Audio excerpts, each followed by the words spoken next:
All right, so we'll get started with the webinar today. Hello, my name is Sean Burke. I'm from Denovo Software. I'm also here with Greg Veltri from Sony Biotechnology. Today we're going to be presenting, or Greg is going to be presenting on the utility of the i-Cyt EC800, titled EC800 Simplicity from True Innovation. During that presentation, Greg is going to show you some of the latest and greatest things. And at the end, he was going to show you how you can export your data from the EC800. And then we're going to bring some of that data into FCS Express version 4 for Flow Cytometry. We're going to show you how you can quickly and effectively work with that EC800 data in FCS Express. So you can quickly generate some reports, you can create overlays, and also so you can work with plate-based data sets. So at this point, I'd like to hand over the presentation to Greg. I'm going to make you the presenter, Greg, and if you'd like to, you can take that away. All right. Good day, everyone. Thank you very much for coming on to our webinar. And what I'm going to do today, once I get this all set up, here we go, is to give you an introductory to our system, a little bit about how it acquires data, and then how we're able to do a little bit of analysis and then export it to FCS Express. Okay. All right, so our EC800 we consider a very flexible benchtop analyzer system. You have the choice of 1 to 4 collinear lasers. You have a choice between 4 to 6 PMTs. The filters are easily interchanged. So if you would like to do 4 to 6 colors off of one laser, you're capable of doing that, or you can spread it up between 2, 3, or 4 lasers. I'm going to show you a little bit about our onboard sample preparation, where you can add reagents to the plates or tubes that you have on your system. I'll show you an example of the dynamic digital gain. This allows you to change the data after the fact, as long as it's above the threshold. And then also, our unit is considered a very small, compact footprint, as you can see by the dimensions that we have here. Okay, so a little bit about the system overview. Here is a view of the electronics right here and the filters that I was talking about. So you can have between 4 to 6 PMTs on this unit. The filters are completely interchangeable. They have notches on them so that you know exactly how they're supposed to be sitting in there. And it's a little bit difficult to see, but what we've done is we placed a color code system on there so you know which color filters can go to which portions of the dichroic filters that you see there. On the photic portion, and we'll talk a little bit about this, is that we have a forward scatter, side scatter, and also we're able to do electronic volume on the instrument, which will be able to give us the size of the particles that you're running on there. And then on the optics, the lasers options that you have are the 405 laser, the 488, the 561, and the 642. Any of these are upgradable later on. You can start with 1 laser, 2 lasers, and then add more later on. The PMTs, here's an example of going from 4, 5, and 6 PMTs. On these PMTs, you can see that you can have 1, 2, and 3, and 4 here, and all you're doing is then adding them into the spots later on. This instrument is also a syringe-driven sample. This allows you to get absolute cell counting. You're taking up a specific amount of volume, and then from there, you're then able to get the counts from that. So you're no longer needing to buy any beads to get those counts, and you're also able to use the syringe so that you can do remixing before sucking up the sample and running it. The standard option on this instrument, it comes no matter if you get 1 laser, 2 lasers, 3 lasers, or 4 to 6 PMTs, is that you will be able to run a 40-tube rack, flat or round bottom or V bottom, 96 well plates, 384 well plates, tall and short. The onboard sample preparation allows you to hold up to 8 reagents that sit here on the side of the plate that you see there. We have examples on our website showing us using rice in a wash. You can also use propitium iodide, 7-AAD, if you wanted to do a live dead while running the plate so that you can get real information as you're doing this. This also allows you to then be able to program it to have resuspension, incubation times on it, and then wells in advance. The diagram that you see sitting next to the plate, this allows you to get a heat map of how things have run, or if you had specific minimum and maximum values for what you're doing. So if you wanted to do a GFP sample and wanted to see what was positive and what's negative based on the numbers that you give there, you'd be able to get then a heat map of that and then print that out easily. The electronic volume and hydrodynamic focusing, this is one of the unique features that we offer on our instrument. What you see here are 2 electrodes, and what these electrodes are used for is for impedance. And that impedance then allows you to get the accurate cell size of the cell going through there. So you're able to get the cell size and the forward scatter and side scatter all at the same time while running your instrument. So an example is here. This is the EV, and what we've done is we've run 4 different beads on this instrument to just give you an example of how you're able to run these and then get the size of this. So in real time, an example here are red blood cells and white blood cells. The example on the top, which is A and B, show the electric volume, and on the C and D you have your forward scatter. And forward scatter is just basically giving you a relative size of the cell. It's looking at the shadow of the light on the cell. So you're only able to get relative information. With the electronic volume, you're able to get the actual size, and as you can see, you're able to get better separation. Because you're getting the size of the cells that you're working with, we're able to calculate additional information from this. We're able to get the fluorescent concentration, the fluorescent surface density, and also the mean channel volume and the particle diameter and surface area. This information can be quite useful, especially if you're doing apoptotic work and you're doing maybe caspase 3, Nexin 5, and you want to get further information about the cell size and where it may sit with the apoptotic necrotic stuff. So let's talk a little bit about the acquisition software. On our acquisition software, on the experimental setup, this allows you to say where you want it to stop, how much you want to run. If you want to do it based on a time parameter, you're capable of doing that. On our flow rate, you're able to go as slow as 5 microliters per minute and as fast as 200 microliters per minute. The nice thing about this is if you're doing small particle and you need to get a high resolution, by going 5 microliters per minute, you're able to get your core size quite tight, and that'll give you nice resolution on the particles you're working with.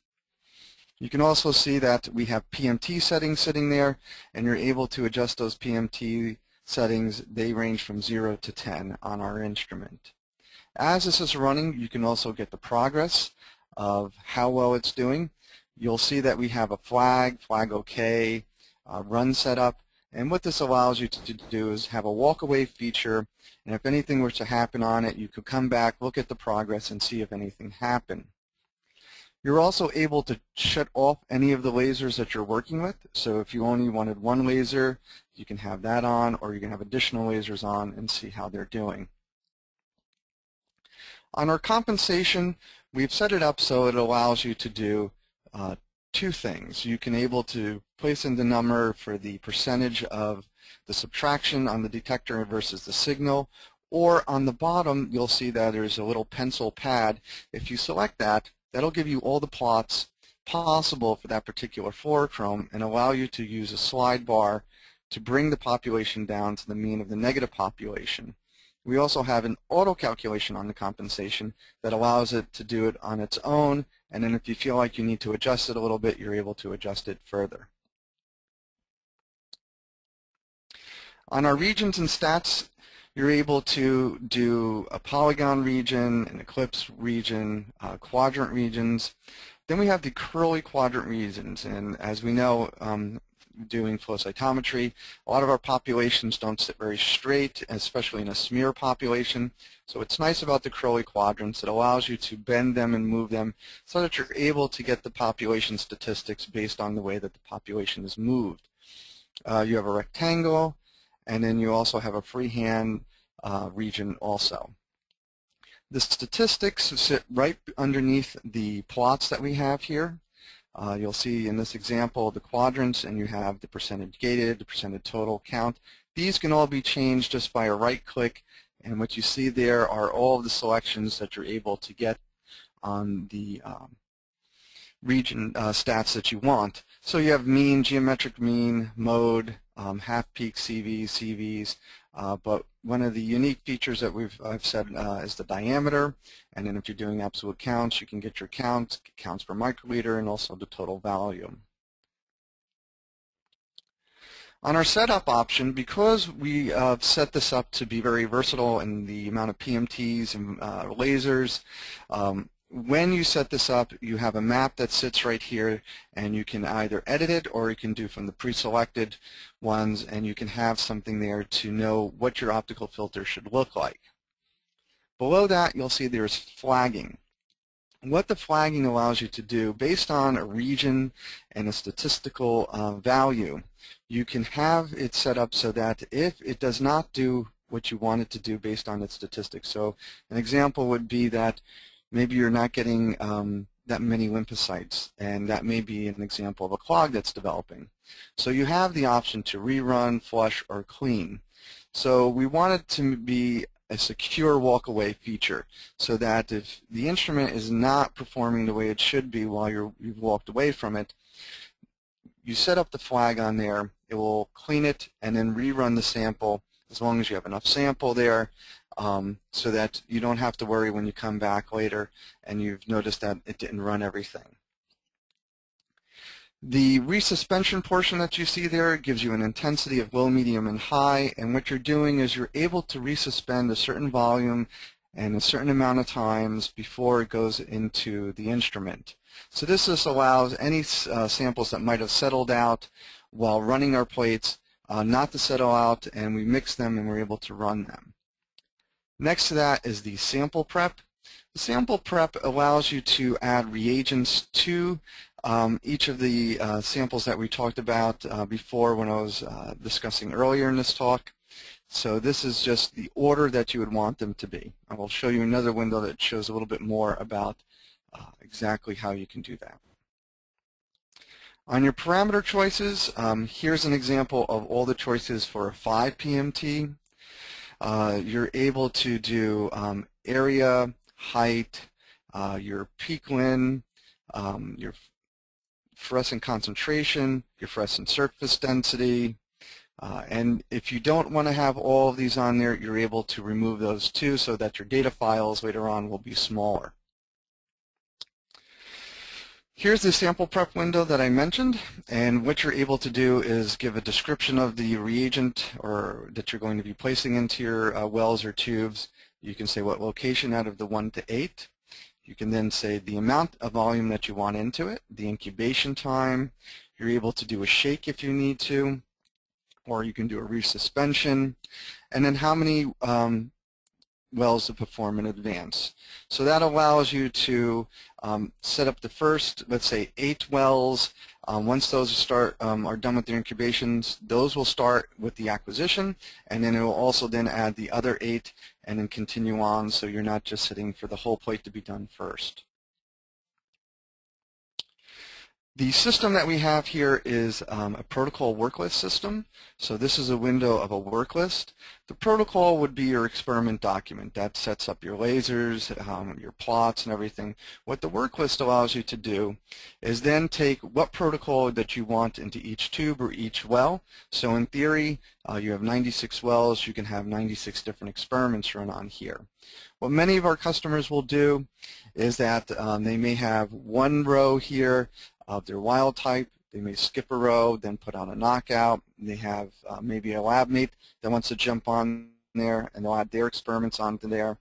And because you're able to place different protocols to different wells, that allows them to run all of that. In addition, you're able to just do one tube or one well easily, and that's where plate choices come up to be. And what you would do is you would just select it and you would just have it run from what you started. You also have different choices that you can see here that I mentioned before, 40-tube rack. We also offer a thermal rack, which allows you to do 24 tubes. There's also a thermal rack that you can place under the wells. But here's the flat, V, U, PCR, also the 384, flat, and V. You can also do custom if you wanted to. That's where the user defined comes into play, and that's easy to set up. In addition, it also has automatic cleaning and washes. You can say what your cleaning is going to be, usually a 10% bleach with DI water, or if you wanted to just do an enzymatic cleaner. Then you can say how many runs you want of that particular cleaner. You place the cleaner into the reagent side. So that's the 1 through 8 that we talked about. You set that up. You can set that up between wells, different experiments, or you can do it after. An additional feature on this is that it can run the plate, then do the bleach, the water, and then have it set up so that the instrument will shut down once it's completely done. All right, so that brings us to the analysis portion of my talk. So on the analysis, what you see here are, it's a propydium iodide BRDU, and these are the plots that have collected it, and you'll see that we have a list of different wells that were done on this particular experiment, and I'm going to go a little further into that in the example in a moment. Our exporting of our files, you have several choices. You have FCS 3.0 files that you're going to be able to export. You can get a full resolution, which includes the time, all peaks, area parameters, as well as the compensation. Where on the FCS 3.0 file, the 10-bit analysis includes only the displayed parameters that you have sitting in front of you when you export it.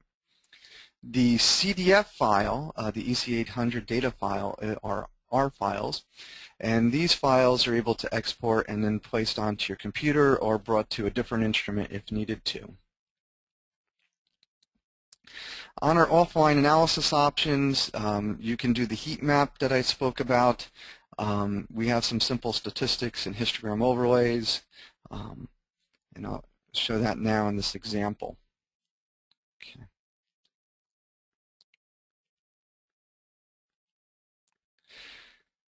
All right, when you come to your analysis, you can have a look at things as a work list, or you can look at things as a run. On the work list, you'll have everything that you've done here. You also have a choice on category of systems. So if you had multiple instruments and you wanted to look at all the data on here. And then also you can do your query based on all the runs, 30 days, 7 days, or just the day that you're working with. Once you select one, you'll then get a run window. And this will have everything that you've done on that particular work list. So in this example, you can see this was a 40-tube rack. We have 4 different tubes that were run on this. It will give the work list name, the date that it was run, the plate name type that you did, the protocol that you worked on this particular one. And in here, you're able to then add some statistics and regions and parameters and then give a description to that. And I'll do that in a moment on a different example. I want to show you on the tab that shows runs, these are all the runs that we've worked on this, and you're able to go between these quite easily.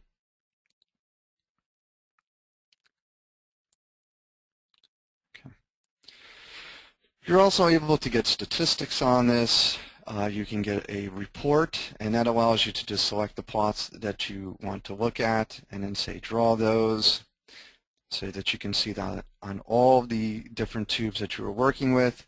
And then any changes that you make to this, it will place in the history. Now, one of the reasons we've placed this on here is the digital gains that I mentioned earlier in the talk. Up here you'll see that you have a selection Adjust Gains. So if you click on this, you'll see that you'll get the scroll tabs on the side of each of these axes. And what this allows you to do is to move the population after the fact. So an example would be is on this Perpetium peak lin versus peak Perpetium linear, you can take this population right here, click it and drag it and bring it down to the other region. And you can look at that instead, or say the populations up here are more interest to you, you can drag those over and look at those. And this can be done on any of the parameters that we're working with. If we had a forward scatter, side scatter plot, we would be able to do that also. If you like the way that this looks, you can then do a save to all, and which that means is that you can then save this to all the other tubes, the display, the region, the compensation, the gain, and the log names. Now, what this allows you to do is later on, if you wanted to, you're able to do a virtual setup. So you'd be able to run your negative, your single positive controls, and then your samples, collect all of that, and then come to the analysis and do all of this, set it all up, and then export it into the FCS files that you want. The other thing that you're able to do is once you've set this analysis up, you can then export it or save as a protocol that could then be used for acquisition. One last thing I'd like to point out is the multi-run. What multi-runs allow you to do is to add different wells from different times that you've done this on here. So let's give an example here. Here are all my runs, and they're on different dates. I'm just able to select those and then place these into this area that I want to work with. So this allows you to look at data from different times. And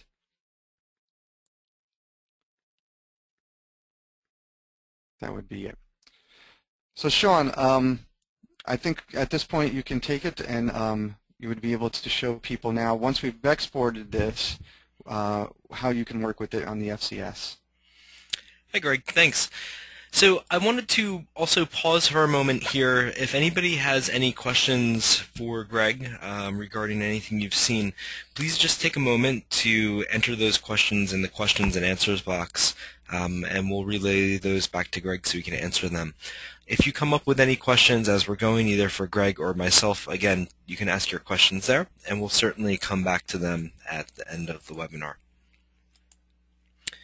So if there are no questions right now, what I'm going to do is show you a little bit about FCS Express. And let me open this up and get this set for everybody. So FCS Express is certainly compatible with any data generated from the EC800. We're also compatible with any FCS files, of course. So one thing that the EC800 can do very well is it can work with plate-based assays, as you saw the many different types of plate loader options. And we can work with those plate-based assays in heat maps. We can also work with those plate-based assays as single FCS files. So if you have a plate that has 96 wells and you've generated 96 files, we can look at that in two ways. One, all the files individually, or two, look at them with plate-based heat maps. So we're going to show you how both of these things work in FCS Express today.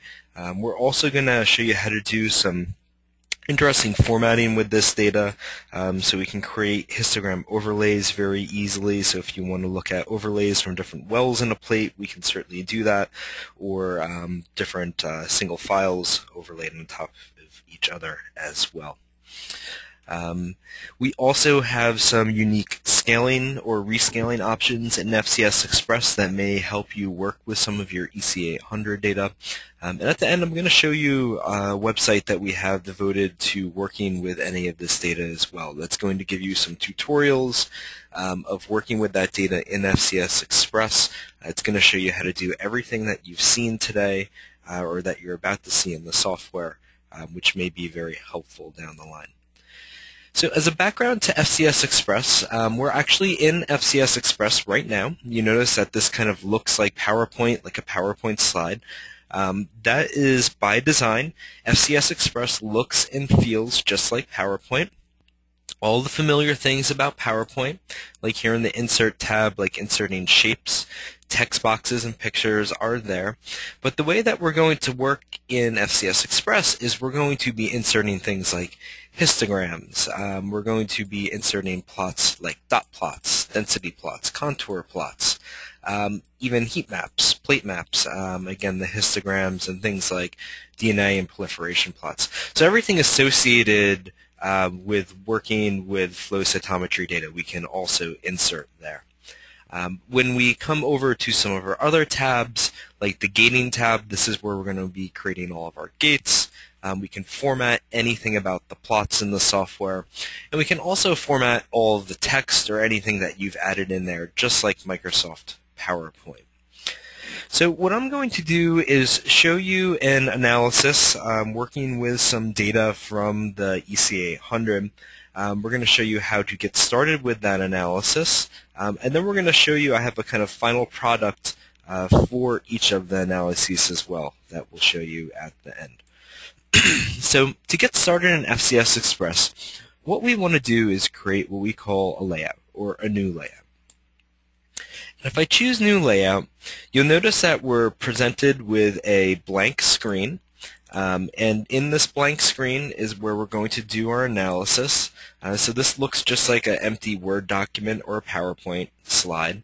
And anything that we add on here is going to be considered the printable area, or area that we can export, say, to a PDF, or area that we can export to PowerPoint, or we can export anything or the statistics out to Excel. So what I'd like to do with this, first I want to change this to a landscape for this particular assay. And you can see that we can certainly work in this landscape design area as well. And the first thing I want to insert is a histogram. So to do that, we're going to choose histogram. We're going to draw a histogram. And then we're going to choose what data we want to use. So I happen to have some data in here, and let me navigate to this. And for this first data set, we're going to use single FCS files. We're going to show you how to do an analysis with some single well data. And this is a bead analysis. So you notice here that here's all my FCS files. They're coming from multiple wells, well B1, B2, B3, B4. And I'm going to load this first one into the histogram. So we'll click Open, and here's that data in the histogram.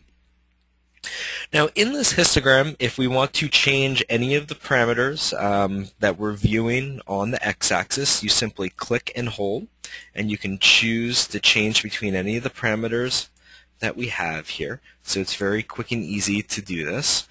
But for this assay, what we want to do is look at forward scatter on the x. And in this assay, we're going to use this forward scatter parameter to actually create a threshold. So what I'm going to do is create a marker on this. You notice that this is in the gating tab, and we'll create a marker there. And this is going to be the first population, or the first gate, that we're going to look at. And to create a gate from this, I'm going to do what's called converting a marker to a gate. And I'm going to convert and link that, and we're going to call this forward scatter marker gate. What this means is that anytime we apply this gate that we've created, and we'll show you how to do that, and we move this marker around, that gate will be applied. Now one place that we can show where all of our gates are, what gates we've created, is through the Insert tab here. And in the Insert tab we have something called the Gate View, and I'm going to place this on the side. And you notice that we have our forward scatter marker gate showing in the Gate View. So this is the only gate that we've created so far. And in this analysis, the next thing that we want to do is insert a color dot plot. And in this color dot plot, you'll notice that we can move these plots around anywhere on the page that we want, and we can resize them just like a PowerPoint object. And what we want to do is choose side scatter versus forward scatter for this plot. And one thing that you'll notice is that we're presented with our dots, but they're kind of stuck up here in the upper right-hand corner. So to get a closer look at these populations, in FCS Express, you can simply right-click on this plot and choose Magnify Resolution. When we do that, we can draw a box on the plot to the area that we want to magnify, and you'll notice that we're going to zoom in to that population. You'll also notice here that some of the cells are red, or some of the events are red and some of the events are black. The cells that are red are cells that fall within this forward scatter marking gate. And as we move this gate around, you can see how that will update. So this is an example of backgating in FCS Express. We can backgate the cells that fall within this marker directly onto a plot automatically by showing their color. Now for this analysis, we also want to create a gate here. We're only interested in the cells that fall within this portion of this population. So what we'll do is we'll change our gate color to red, and we'll call this gate A. And we'll click OK. And you're going to notice over here on the right, we have our forward scatter marker gate and our gate A. But at this time, they are at the same level. They are not hierarchical gates of each other. And what we would really like to do is in gate A, only look at the cells that fall within this marker. So to do that, or to change a hierarchy in FCS Express, you simply drag a gate on top of another gate, and that will make it hierarchical of the first one. And if you'd like to change the hierarchy again, you can drag that out. And we'll show this to you again after we create some more gates. Now to apply a gate to a plot, maybe we want to apply this forward scatter marker gate to this dot plot. All we have to do is simply drag that gate from the gate view onto the plot, and you'll notice that that gate gets applied to this plot. And again, if we wanted to apply this A gate, we could simply drag that and drop that on there. So in this data set, we have our scatter gates set up here. So we're looking at the populations of interest. This is a bead-based assay. And what I'm going to do is insert one more color dot plot here. And we're going to start looking at the different populations of beads. In here, we're going to look at APC size 7 versus CBA red APC. And you notice it looks like we have some populations up here in the upper right. So to zoom in on these, again, to hone in on those populations, we're going to right-click and choose Magnify Resolution. And by doing so, we can draw a box around these populations, and quickly zoom in, and we can see that there's actually 5 very distinct populations that we want to start creating gates for. So to do that, again, I'm going to come into the Gating tab, and you'll notice here I'm going to create some gates very quickly. Each of these populations represents a bead. I happen to know what these beads are called and what they represent. So you notice that I'm going to label these with a letter, and then we're also going to label them with an IL number.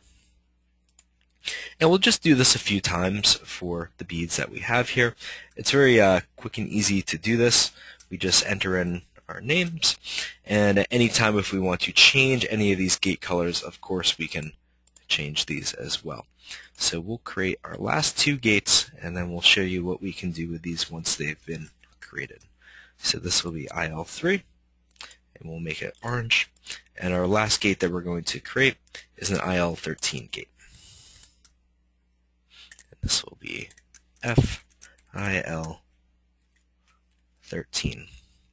And we'll make this last population green as well. So one thing you'll notice about these populations, again, they fall outside of our gating hierarchy. So to change that real quickly, we're going to make these all children of the A gate. And we also probably want to move around these gate labels. You notice that these are appearing as text boxes within the plot. We can simply drag these text boxes around any way that we would like and put them where we would like them to sit in the plot. So the last thing we want to do for this assay is we want to insert some histograms. And again, I'm going to insert a histogram, and I'm going to resize it, and we're going to look at the PE channel. And the whole idea behind this is I want to look at the PE fluorescence for each of the gated populations of these beads. So I want to look at, the BIL4 beads that are this positive for APC size 7 and this positive for APC, and the PE channel associated with that. And I want to do that for all populations, population A, B, C, D, E, and F.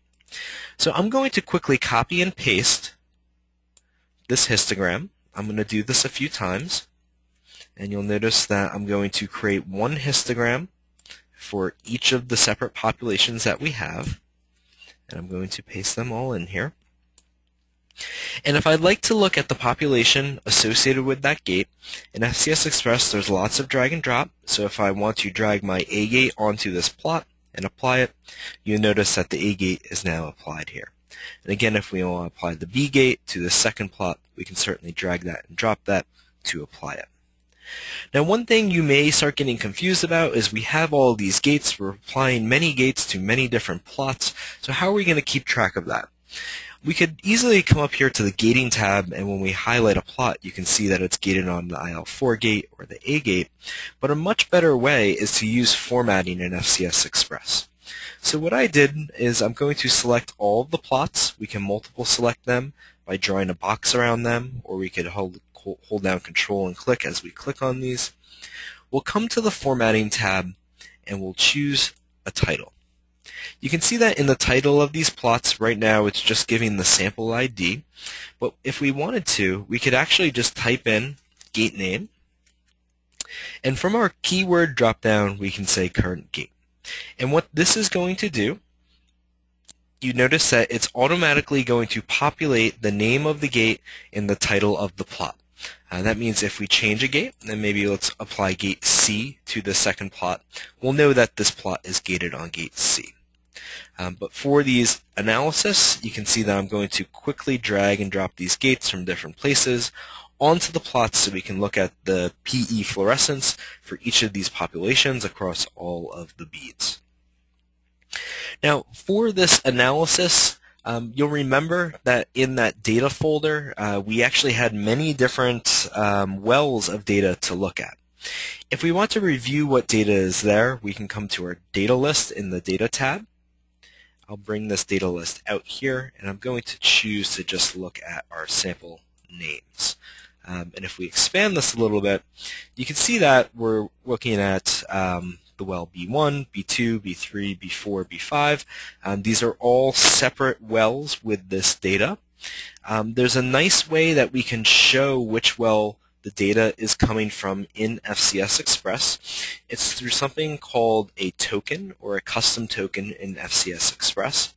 What that means is I can insert a text box, and in that text box I can right-click and choose Insert Token. And in this case, the token I want to use is a keyword or something acquired with the data or stored with the data at the time of acquisition. So I'm going to choose to use a keyword, and that keyword is going to be found here, and you notice that this is everything that was acquired with the data sample or stored with that. And the keyword I want to use is the well ID. And if I choose this and put this up at the top, the well ID for this file automatically appears. And I'm going to format our text a little bit. We're going to make this bigger. We're going to make it bold. And what this means is if I choose to change my data file to the next data file in this data list, we can do that up here using our change data on all objects, is that all the data on the plot or this layout is going to update, and also this token is going to update for us as well. So that way we can quickly and easily keep track of all of our gates, we have all of our scalings done correctly, and we even know what file we're looking at very quickly and easily. If you are ready to export this data, once you've created this simple analysis, what we can do is come up here to the Applications button and say Save Layout as a PowerPoint presentation, as a picture, as a PDF. But if we choose PowerPoint, and I'll export this to my desktop as called a test, we'll open it, and we'll export the current page. What's happening now is PowerPoint is opening up on my machine, and you notice that we created a PowerPoint for this analysis, and that this PowerPoint presentation is full of super high resolution graphics that you can use for publications, that you can use for posters, or whatever it is that you may want to use this for. Now, since we're talking about publications, one thing that you may want to do with this data is you may want to view this data as overlaid histograms. This is very simple to do in FCS Express. If we want to, say, overlay sample B2 onto sample B1, all we have to do is drag that sample from the data list onto the plot, release the mouse button, and say add it as a new overlay. And just like that, we're going to add sample B2 to that histogram. Now, if we wanted to do that with all the files in our data list, we could certainly multiple select them, add them onto the plot, and say add them as a new overlay. And just like that, we've overlaid all the data files that we have in our data list on this plot. So if we wanted to do that to every other plot in our analysis, so instead of looking at one by one, we can actually look at these things as all the files compared to each other. We can simply do that, again, just by dragging and dropping onto here. And once we have some overlays created, it's very simple and easy to format these to look a lot nicer. Again, if we have this, it looks like this data may need to be formatted because we may want to smooth it a little bit.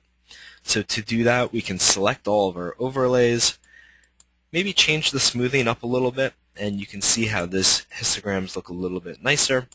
We can even fill these histograms, we can change all the colors in there, and we can also insert any type of legends that we want.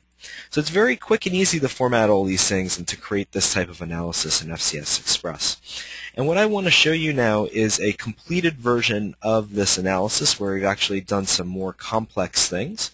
I'm going to bring this over. And you'll notice that this is essentially the same design that we had set up, except we put some graphics here in the top, which you can certainly do in any of your layouts. We'll zoom in a little bit. On the second page, we've created all of our histogram overlays for this particular analysis, and we formatted them nicely. And then we have also created a page for each of the individual gates. So we have a page for B4, for the C gate, for GM-CSF, for IL-3, and IL-13. And you'll notice here that we displayed these histogram overlays as what we call a stacked overlay now. And we can get to this by right-clicking and choosing Format. This is in our histogram specific options where we can choose a stacked overlay. So instead of just choosing a standard overlay here, we choose stacked, and we can create that in the stacked manner, which is a great way to look at titrations of your data. And since this happened to be a titration, another thing we can do in FCS Express is insert any sort of concentration curves, any sort of regression analysis, and through the use of tokens or live updating statistics, as we change a gate, this concentration curve and also all the statistics that we've put in this table are going to update in real time. So keep an eye down here on the bottom right as we move this A gate around. We'll put it into a position that doesn't make much sense for the data. And as we do that, you're going to notice that the concentration curve is going to update, certainly when we remove it from the beaded population. But as we zoom in here, all of our values are going to change, or even if we were to change our IL-4 gate, we can see how these values are updating for us. So this is a great way to zoom in on your data to get some analysis going in real time. And again, whenever you're ready to export this, we can simply say save this layout as a PowerPoint presentation. What I'm showing you now is a kind of manual mode for doing this. What I have not mentioned is that we actually have an automatic mode where you can batch process as many files as you have, and we have some other documentation on our website regarding that, and we can get back to that after the webinar. But you'll notice in our export to PowerPoint, again, we have all of the pages of our analysis being done, and using these custom tokens to put in our gate name so we know what's going on. So that's one of the real powers of FCS Express, is getting from your data analysis to your report generation very quickly and easily. And in this case, we've done this with one file at a time, representing wells, separate wells. Now, as we mentioned, there is another way that you can get to this data. If you would like to view this data as a heat map or in a plate-based format, we can certainly do that as well. So before we do that, I will close this layout, and I will close this layout as well. And I want to show you what the file format looks like for plate-based layout. So we're going to be looking at a GFP-YFP plate analysis. And you notice that if I open up this file window, we actually have 96 separate FCS files in here. These are all the files that we want to load into the plate. And to load these into a plate in FCS Express, you simply have to put in this little all extra keywords text file. And this is a file that can be downloaded from our website. You can generate this yourself. It's very easy to do. But all this file contains is it says how many rows and how many columns. So if you have a 1500 well plate, if you have a 96 well plate, a 6 well plate, any of these things, it doesn't matter. We can easily read them in as long as that plate number is defined there. So what I'm going to do again is open up a new layout,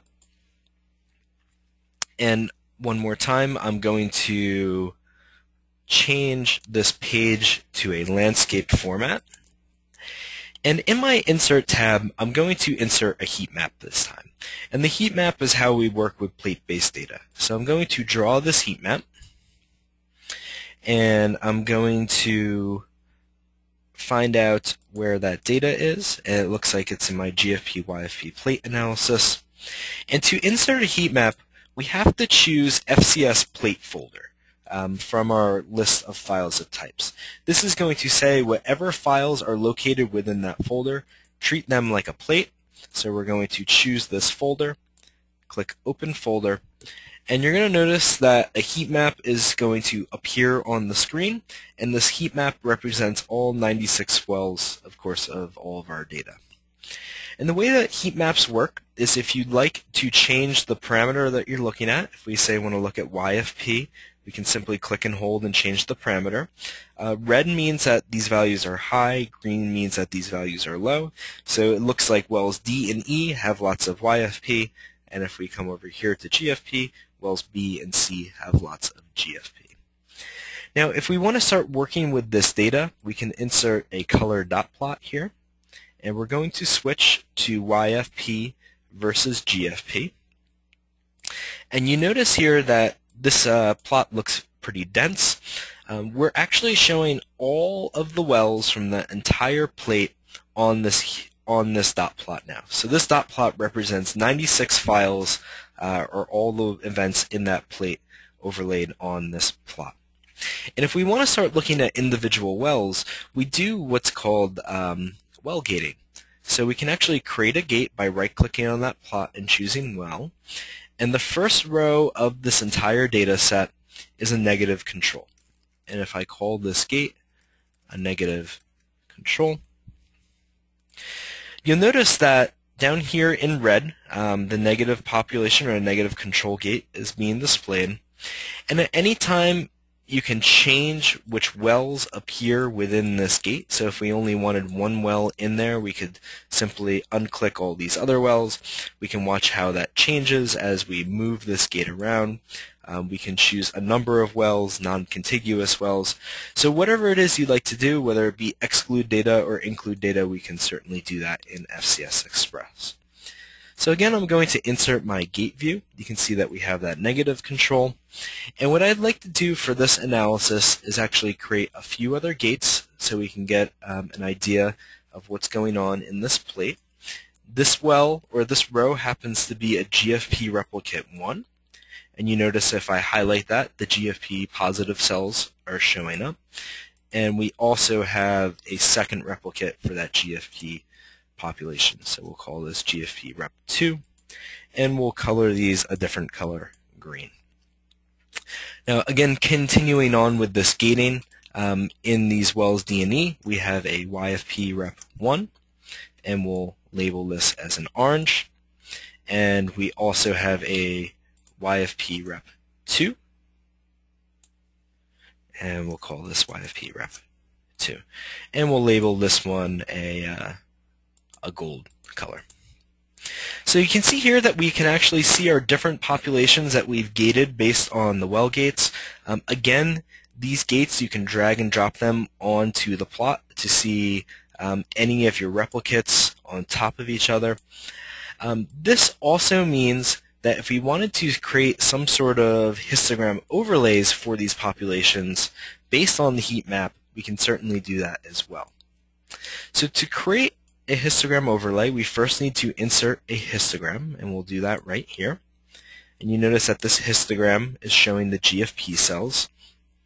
This includes everything, all of our negatives, positives, GFP negatives, YFP positives.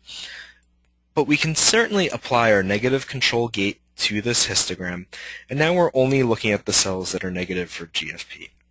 And if we wanted to add an overlay to this plot, we simply right-click on the plot and choose Add Overlay. And in this section, we can choose from our active files. You can see here that we have that plate analysis. We click Open. And what you're going to be prompted to do is, for this overlay, what parameter do you want to show, which is going to be GFP, of course, but what gate do we want? In this case, let's choose GFP Rep 1 and click OK. And you notice that we're now showing the negative control and all of the cells that fall within GFP Rep 1 at the same time. And since we have two replicates of GFP, I'm going to right-click and choose Add Overlay again. And we're going to choose for our second overlay GFP Rep 2.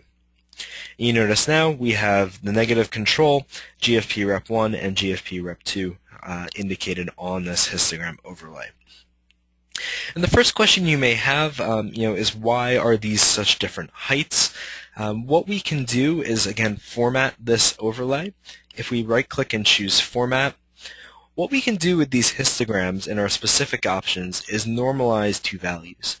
So if we'd like to normalize to the peak value and click Preview, you notice that we can make these histograms all the same height. We could even say, if we wanted to base this on a value and scale these to a scale of 0 to 100, we could certainly do that as well. So creating these overlays based on your different wells is very quick and easy. What will happen here is, if I come in and I want to edit my gate for GFP replicate 1, you can see how that changes in real time on my overlay as well. So again, all of these changes and the statistics that you're displaying are all going to be updating in real time. So I'm going to show you a finalized version of this layout where we've actually done a little bit more in-depth analysis with these overlays, just so you can see what we can really do in FCS Express when you have a little bit more time than a webinar. But we've created 3 pages. On the first page, we're looking at the GFP MFI for the negative, and the GFP Prep 1 and Prep 2 is indicated on this heat map.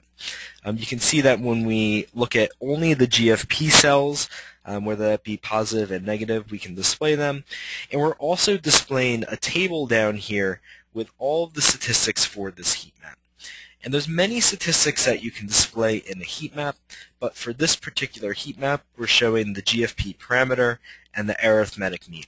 And the arithmetic mean is what is being displayed in this table for us. Again, we did this with our YFP analysis, and you can see that it's based on these 3 wells with our negative control and our YFP. And in the end, we also had 3 different rows in the bottom of this plate that represent our dual preps, so cells that have both YFP and GFP. So we've actually inserted 2 heat maps here, and we're only looking at those sections of the plate, wells or rows F, G, and H. You can see that we're looking at the YFP values here. We're looking at the GFP values. We have our relative histogram or heat map statistics here for each of these tables, and that we also have some very nice looking histograms and a dot plot to go with this. And in the end, again, if you want to save this layout as something, say a PowerPoint, we can simply choose Save the PowerPoint. We'll call this a test again. We'll open this after we save. And PowerPoint's opening up on our other side here. And you can notice that our PowerPoint presentation is ready to go. Our publication-ready figures are here. And again, they're super high resolution for whenever you're ready to publish these. So that brings us about to the end of the webinar today, and all of the things that I would like to discuss from the FCS Express side of things. I wanted to end with a quick summary about FCS Express, that we have many of the most powerful and proven tools with some new features in FCS Express to improve your flow cytometry analysis. You saw there was a lot of drag and drop features to make your analysis very efficient and easy. All of the state-of-the-art visualization, plotting, graphing, data analysis tools are there, as well as all that advanced generation tools, report generation tools are all in this package. We're also one of the only data analysis visualization softwares offering a free reader and online collaboration reporting tools. More information about that can be found at our website at denovosoftware.com. We also offer many resources for our customers. As I mentioned, we have lots of tutorials and sample data on our website. You can always reach us at support@denovosoftware.com with any questions that you may have, and you can get a free trial of the software at denovosoftware.com. And since I mentioned the tutorials, I wanted to show you the Denovo Software website. If you search in the upper right here for EC800, what you'll be brought to is a page that we have dedicated here for FCS Express tips for i-Cyt EC800 users. There's some information here about exporting from the analysis software, from the acquisition software. We have information about working with plate-based experiments. And at the end of this page, we also have some great tutorials. So when you have generated or you have your EC800 machine, you can actually take a look at these tutorials, get an idea of how to create overlays, how to work with plate-based data, and create overlays from those things as well. So there's lots of resources here for you. So at this point, I wanted to see if, Greg, if you have anything that you'd like to add, and if there's any questions, now would be a great time to find the questions and answers box. You can ask your questions there. And Greg, do you have anything to add before we sign off of the webinar today?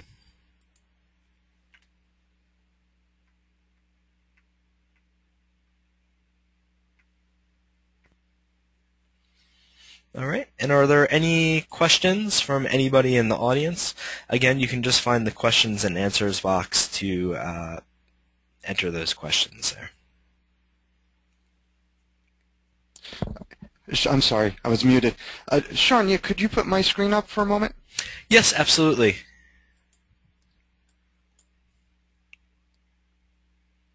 Okay. I want to thank everyone for coming to see us. I just want to point out our webpage. If you have any questions about the stuff I talked about today or additional stuff, we do reagents, we do sorters, besides our analyzer, the EC800, but all of this information is on our website, as you can see right here. And then you can call our 800 number or just email us, and we'd be more than willing to tell you about the products that we provide for you. All right, thank you. All right, thanks everybody again for coming out to the webinar today. If you have any questions, feel free to contact the Sony EC800 staff after the fact, or us at Denovo Software. Have a great day, everybody. Bye-bye.